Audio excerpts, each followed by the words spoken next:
gentlemen, start your engines.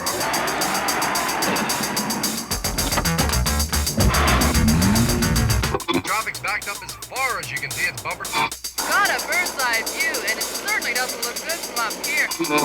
The tank is full, the engine's humming. Those wide open roads are beckoning.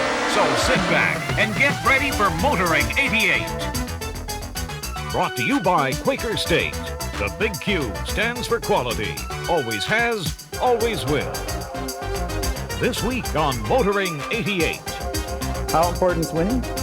I thought about that this morning. Somehow we've been swept up in this thing for the past few months, and I've never really considered it. But the thought dawned on me this morning, my gosh, what happens if we win? The important thing is stay out of trouble for the first few laps, let the race sort of take on a complexion, and then start worrying about racing people.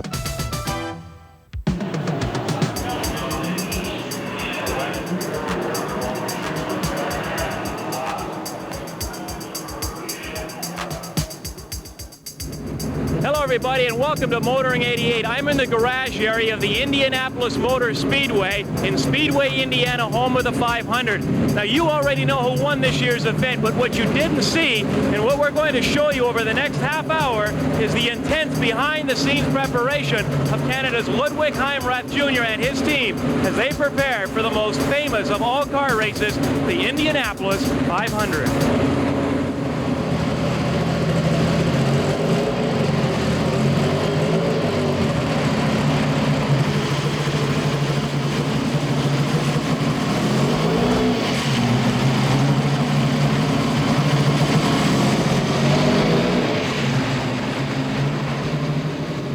This is my second time here, and it's an exciting time. It's an overwhelming experience, really, for a driver. There's so much hype and fanfare at this place that it's unlike any other race I've ever been to.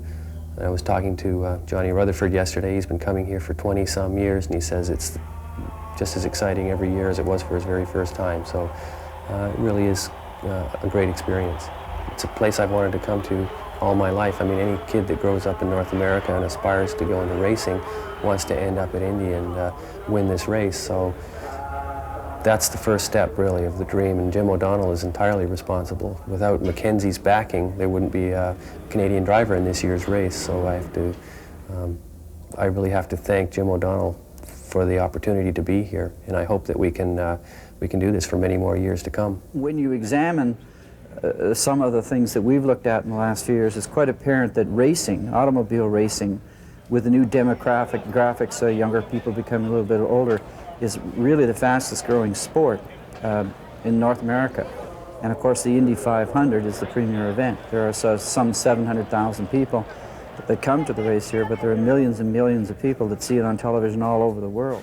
So we look at the whole thing as an investment in the same way we'd make an investment in the stock market. We're looking for quality, we're looking for value, and we're looking for opportunities to use our dollars, promotional dollars, successfully. And Ludwig, very good representative. Are you wearing an asbestos suit? No, it's a Nomex. It's a Nomex high-temperature, non-flammable material. So even if the car caught fire, Without an engine. We'd be all right. We get about 30 seconds. The public relations is a very important part of a driver's job now because of the expense of the sport. It's very commercial. Sponsors like Mackenzie want to get their money's worth out of it, and that means that I have to perform duties outside the cockpit as well as in.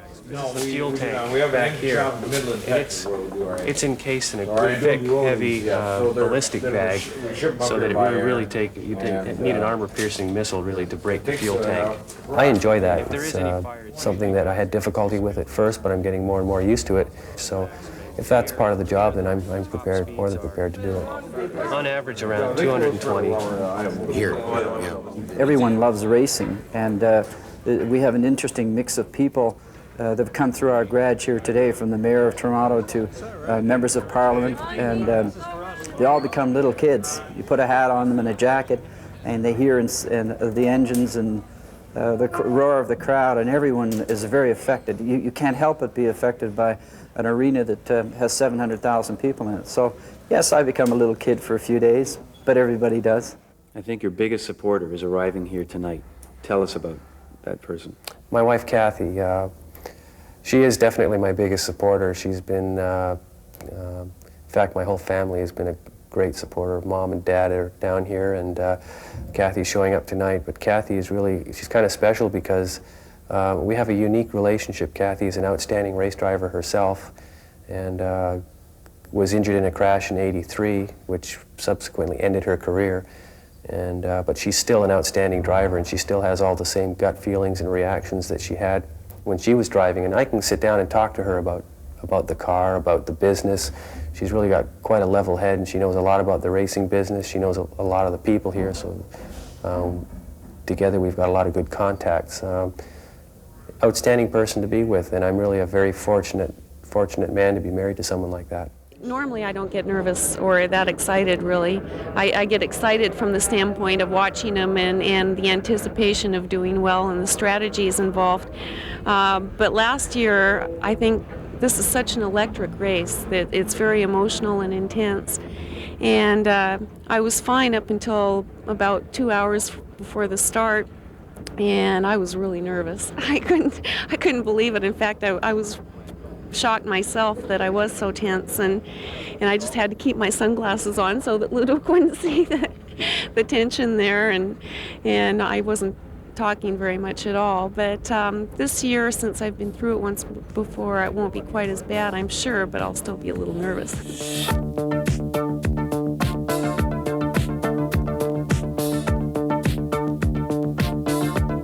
How important is winning? I thought about that this morning. Somehow I've been swept up in this thing for the past few months, and I've never really considered it. But it's the thought dawned on me this morning, my gosh, what happens if we win? It's a whole new thing. It's to be hoped for.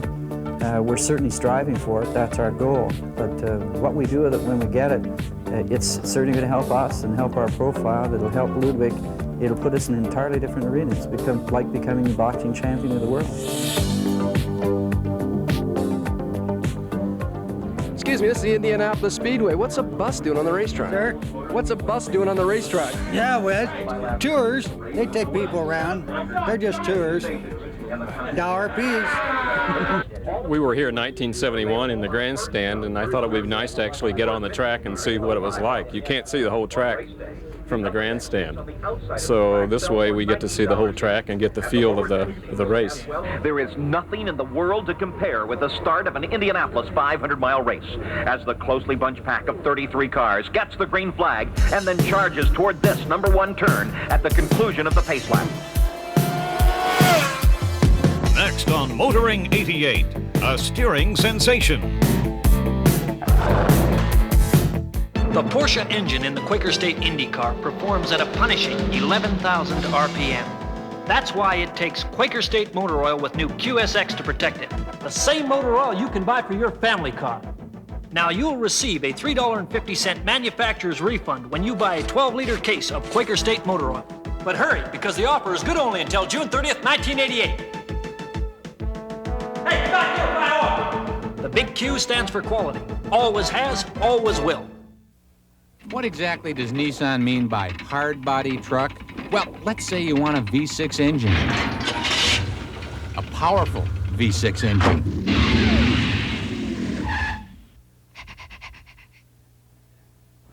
What exactly does Nissan mean by hard body truck? Well, let's say you want to help someone move.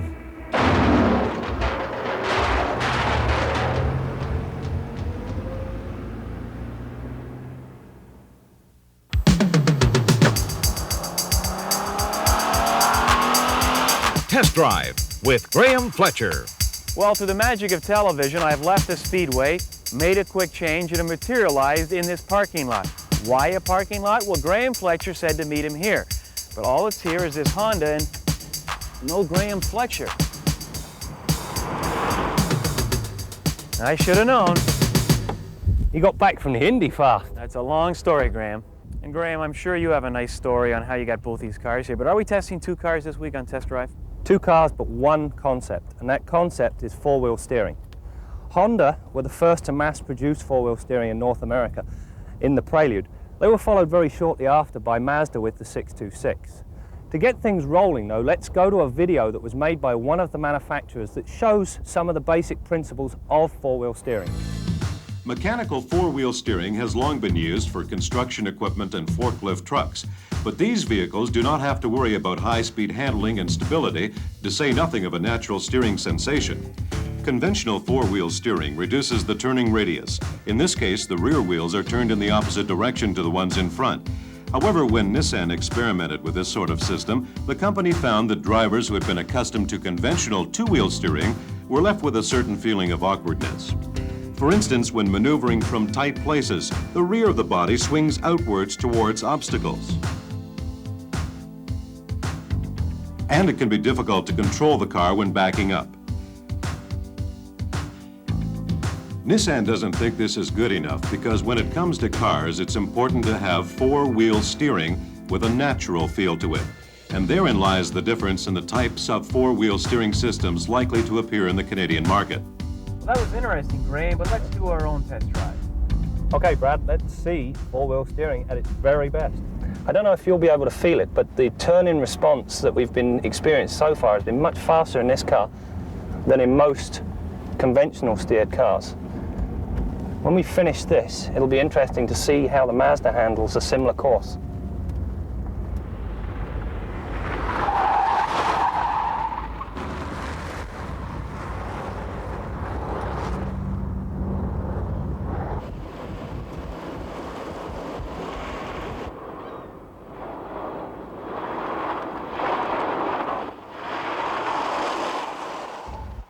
This will demonstrate four-wheel steering at its best. Watch this. See how nimbly we dodged that potential accident? One of the benefits of four-wheel steering is the reduced turning circle. See what I mean? Well, Graham, before you get to the scoreboard, is there any little pet peeves you have? Anything you don't like about this vehicle? No pet peeve, no scoreboard, because we were looking at four-wheel steering and not a vehicle. As far as four-wheel steering is concerned, it's kind of a hung jury at the moment. I think there's a definite place in the market for four-wheel steering because it does improve handling. However, the concept is not without its detractors, and in essence what they say is the money would be better spent on anti-lock brakes. Next week on Test Drive, Graham checks out a Lincoln Continental. Hi, I'm Charlie Goodman, and my friend the Pylon here has no idea what surprises we have for him later on Behind the Wheel. Still ahead on Motoring 88, Bill Gardner's Fan Club.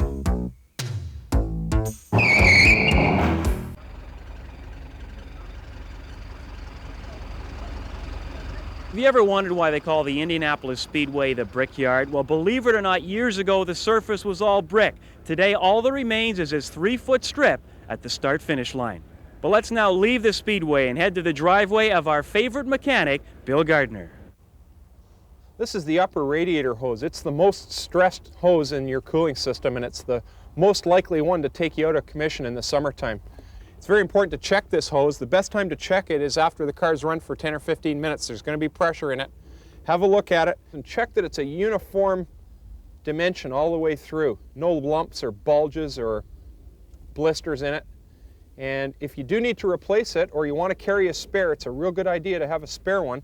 There's your part number. You can buy that at the dealer, or you can cross it over to a competitive brand. Here's a radiator hose that we've replaced. You can see that it looks pretty good outside, no sign of fatigue on the outside, but inside it's all cracked. If your radiator hose is more than 4 years old, it's likely to look like this inside. Here's another good tip.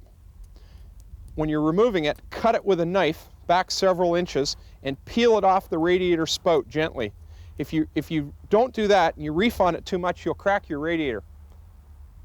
It's a really good idea to carry a spare fan belt as well.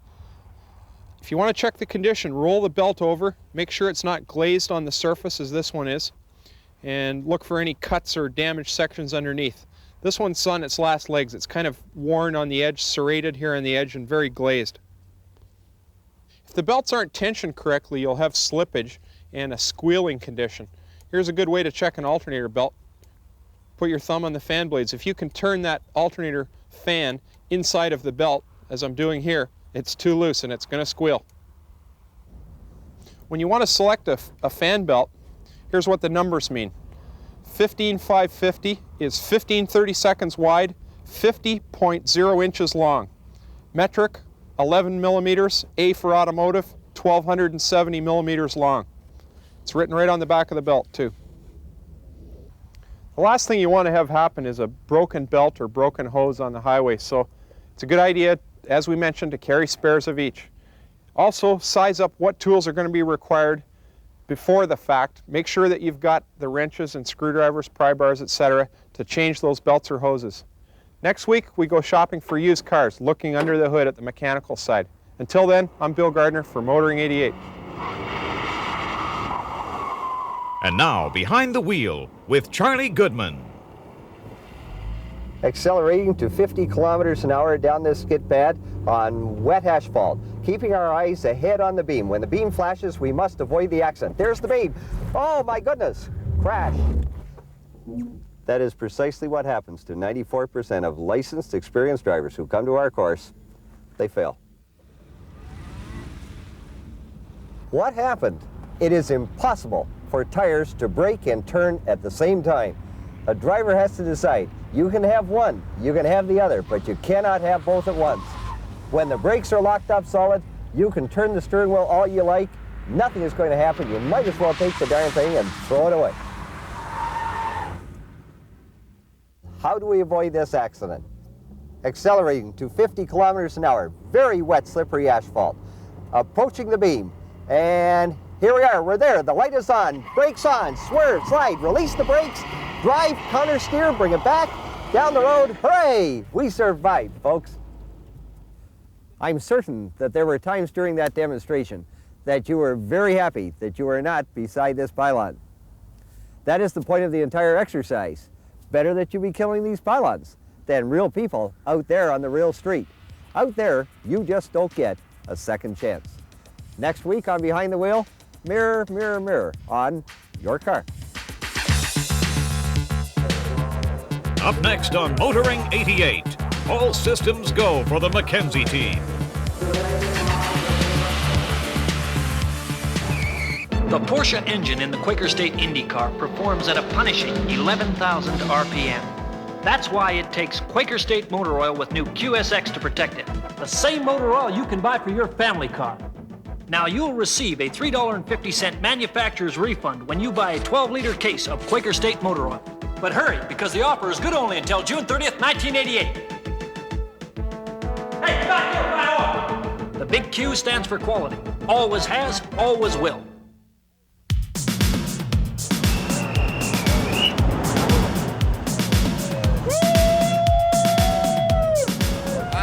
Yeah, we left, four last night. We gotta get through now. We've been waiting all night. We've been waiting, I don't know. We got in last night about 8 o'clock, got in line this morning at about 4. So I don't know what time it was, 6:30, about 2.5 hours. Ain't been bad. Looks like your friend's ready for racing back here. My friend raced pretty hard last night. He got on about 32nd beer, and I don't know what happened, man. He broke all up. Program! You look like you're ready for a 50 minutes. Yes, sir. Well, we've got well over 4 hours to the beginning of the Indy 500, but as you can see, the bands are playing and the people are already in their seat, and they expect close to 500,000 people to jam this speedway by race time. But now let's join Steve Grant and cameraman Michael Brown back in the garage area as they follow Canada's Ludwig Heimrath Jr. to the starting grid.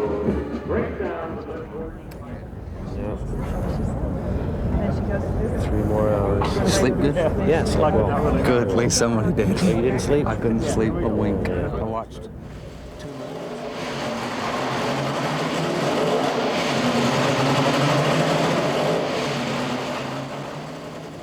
How did I sleep last night? I didn't sleep all that well. I found myself pacing the floor. And I can't describe, I don't think I'm nervous, it's just I'm pumped up. The excitement inside is just, it's racing. You really get more nervous than the driver. The driver's nice and quiet and calm and a little fluff in your hair, but the sponsors are the people that really get nervous. We're the ones. It's easy for them. All they have to do is get in a car. We have to watch. Yeah, they have to watch their money going around out there.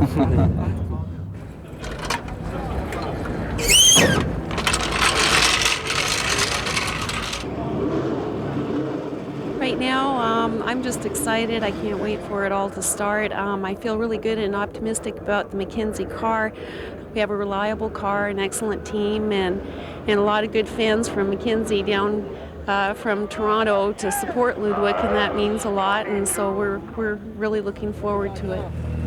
It's a big one, bud. Everything all set? We're ready.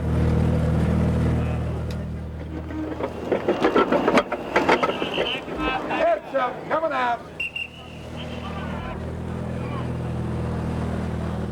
The track itself, when everything's right, it's not very intimidating at all. Everything is just fitting into place. It's when something goes wrong, then you're reminded about that wall real fast. It's always a good idea to follow AJ through the crowd because he wards them off. Yeah. The crowd goes to him. Not so much the big names, it's more the wall that's intimidating. The big names, everybody puts their pants on one leg at a time, so you just look at them as other drivers and try to learn from them if they're obviously faster than you are. Keep them away from me, that's good. Stay right there, AJ.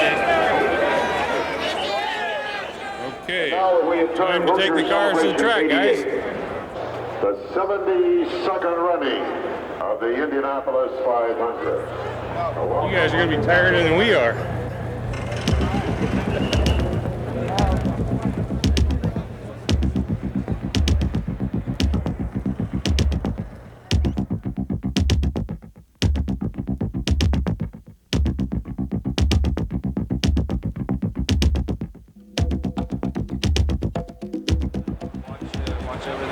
Anything out of the ordinary up front. If you got any question in your mind at all, just get out of it and follow down in.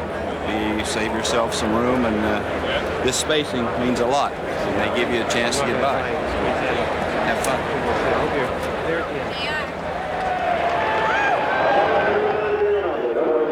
All the final preparations are complete, and all that's left now is flat out for 500 miles. Ludwig starts in the 31 position this year. Last year he only completed 25 laps. This year he's going for the full 500. The important thing is stay out of trouble for the first few laps, let the race sort of take on a complexion, get a rhythm going, and then start worrying about racing people. And that could be 5-6 laps into the race before we really start to get comfortable and get on it.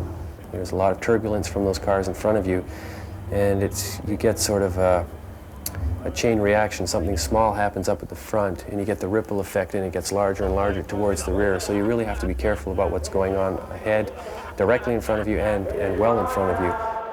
For those 4 words that we have all been waiting to hear. Gentlemen, start your engines.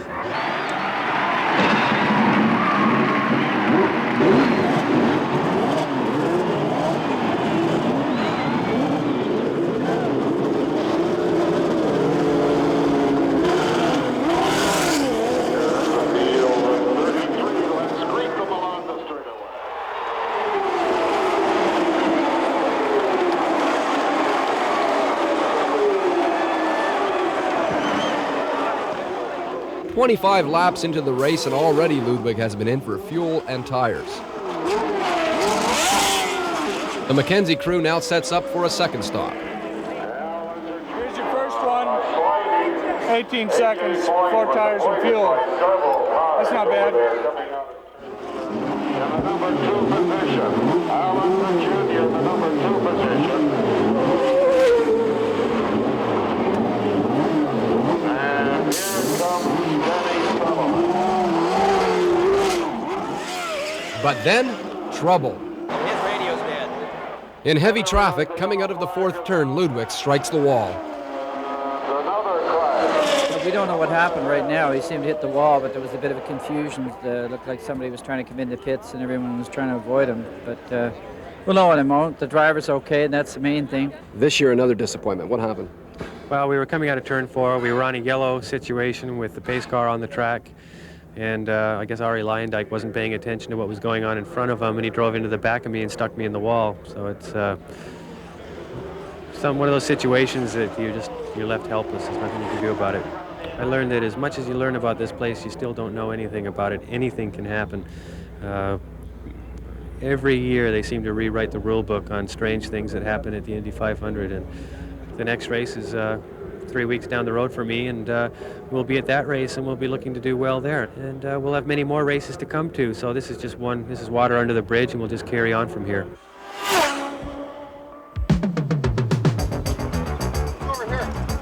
Well, the race is over, and over 500,000 people are filing out of the Speedway, and there's still plenty of action underway out here, but we have to go. And before we do, we want to thank Jim O'Donnell and the McKenzie Group and the Hemmelgarn Racing Team for their cooperation in bringing you this special edition of Motoring 88. You know, Ludwig Heimrath Jr. didn't win this year, but you get the feeling he's just beginning. That's it for now. We'll see you next week for more of Motoring 88.